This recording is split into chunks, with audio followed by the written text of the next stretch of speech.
Welcome back to another Orange Coast College mathematics video. In this video, we're continuing our discussion of solving trigonometric equations, but here we're going to be talking about what if we're not just finding the trig function of a specific angle, but it's maybe a multiple of that angle, or maybe there's cosine of x over 2 and cosine of 2x in the same equation. How do we deal with that? So we have a couple summary bullet points here, but again, I think it's best if we just dive into the examples and then we'll refer to these bullets as we need to. So in this problem, we're going to do two things. One is we're going to find the solutions over the interval 0 to 2 pi, just in the unit circle, and then also find all solutions where n is an integer like we did in the last video.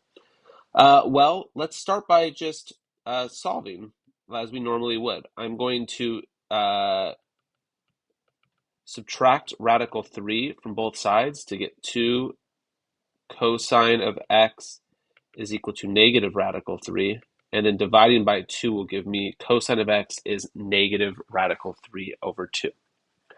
Now, of course, in the unit circle, you could look at the unit circle to confirm this, but we know that this happens where? We know this is going to happen when the x value is larger, so our special right triangle is going to look like this, and that's going to be where the x value is negative radical 3 over 2. But it'll also happen down here at this particular angle, at this sort of reflection of it. So that happens at 5 pi over 6 as well as 7 pi over 6. But it's important to recognize that that is when, oh, and I realized I made a mistake here. Maybe you caught it. These are both x over 2, right? Because I was given x over 2. So these are both of x over 2. It's important to recognize that that's exactly what I just found. I found that x over 2 can be 5 pi over 6, and x over 2 can be 7 pi over 6. But if I solve for x, I get x is equal to, multiply both sides by 2, and I get 5 pi over 3, and multiply both sides by 2 here, and I get 7 pi over 3. I'm only looking for solutions between 0 and 2 pi. 5 pi over 3 is between there, but 7 pi over 3 isn't. The 7 pi over 6 was, but once I multiplied it by 2, I'm no longer in the unit circle. That's more than 2 pi. So for A, my answer is actually, in fact, only 5 pi over 3. But in B, when I'm looking for all solutions, I get what? Well, be careful. This is where I solve the equation. So really, I got x over 2 is equal to 5 pi over 6, and it also works for any multiple of 2 pi. I got x over 2 is equal to 7 pi over 6 plus any multiple of 2 pi. When I multiply both sides by 2, I get x is equal to 5 pi over 3 plus any multiple of 4 pi, and x, when I multiply by 2, is 7 pi over 3 plus any multiple of 4 pi. So in our sort of set builder notation, 4 pi over 3 plus 4 pi n, and 7 pi over 3 plus 4 pi n. And that will conclude this example. Moving on to example 2. Part A is interesting because in this problem, we're being asked so in this one, we're only caring about between 0 and 360. But also, we have a sine of 2 theta and a cosine of theta. These angles don't even match. And so the typical strategy we want to use for this, and it's the third bullet point up here, is that if you've got more inconsistent variables, try to use identities to make them be the same. I'm going to use the double angle identity for sine of 2 theta to write this as 2 sine of theta cosine of theta. Because that allows me to now have everything in terms of the variable theta. Now, you might be tempted here to divide by the cosine of theta and cancel them, but you got to be careful because that could leave us with some solutions. You might not get all solutions if you do that because you're missing the restriction where cosine could be 0. So instead, I'm going to subtract cosine from both sides of the equation and get 0 is equal to 2 sine of theta cosine of theta minus cosine of theta. And then I'm going to factor out that cosine and get 2 sine of theta minus 1. Now using the zero product property, I'm proceeding like we did in the last video. Cosine of theta is 0, and 2 sine of theta minus 1 is 0. Of course, when cosine of theta is 0, that is when, what? When do we get cosine of theta being equal to 0? Well, cosine of theta is 0 up here and down here when the x value is 0. That is at 90 degrees and 270 degrees. You don't want to say negative 90 because that won't be inside this unit circle anymore. Now, 2 sine of theta is equal to 1 means 2 sine of theta is equal to 1 and sine of theta is equal to 1/2. Sine of theta is going to be 1/2 when sine of theta is a half when you're up a little bit here or up a little bit here, and that's at 30 degrees or 150 degrees in our unit circle. And that will be the answer to this problem.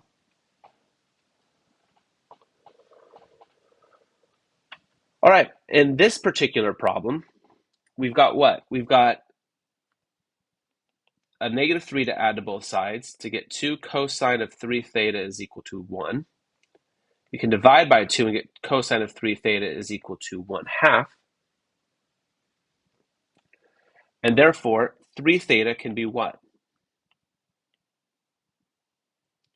3 theta can be, when is cosine of theta equal to 1/2?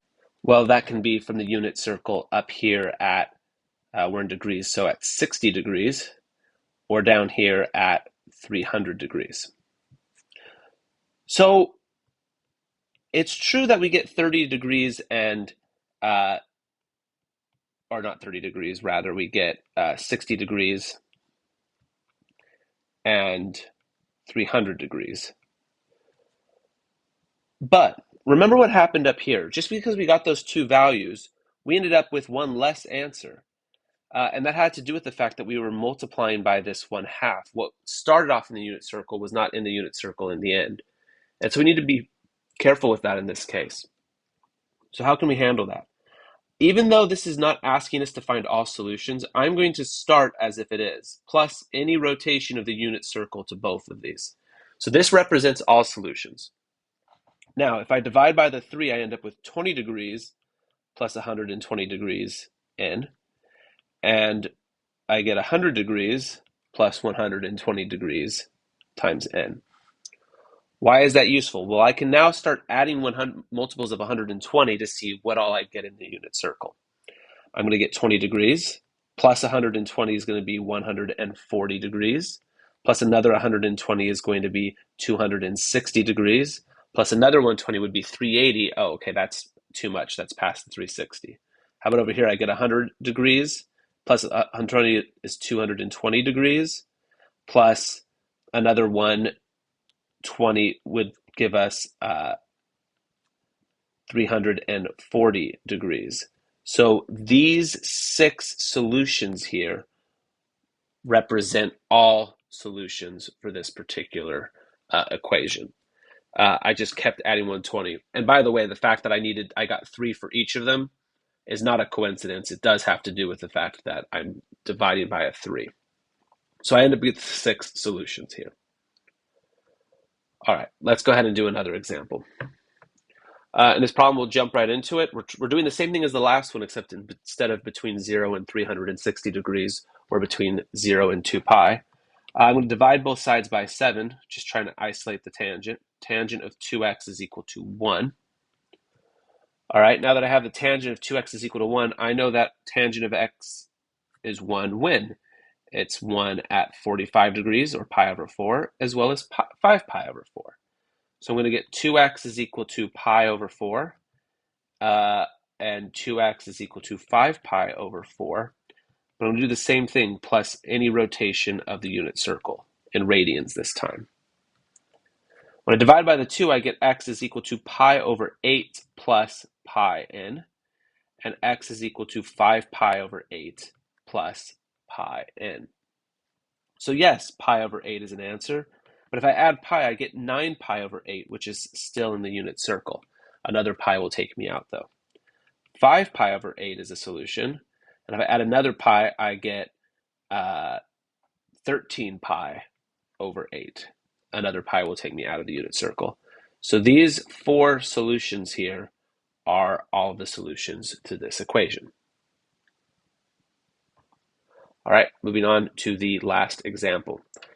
In this problem, I'm going to see that I've got a 2x and an x. So I'm going to do something similar that we did with this problem, which is to do what? It would be to rewrite them so they're using the same angle each time. Well, the cosine of 2x is the same thing as 2 cosine squared of x minus 1.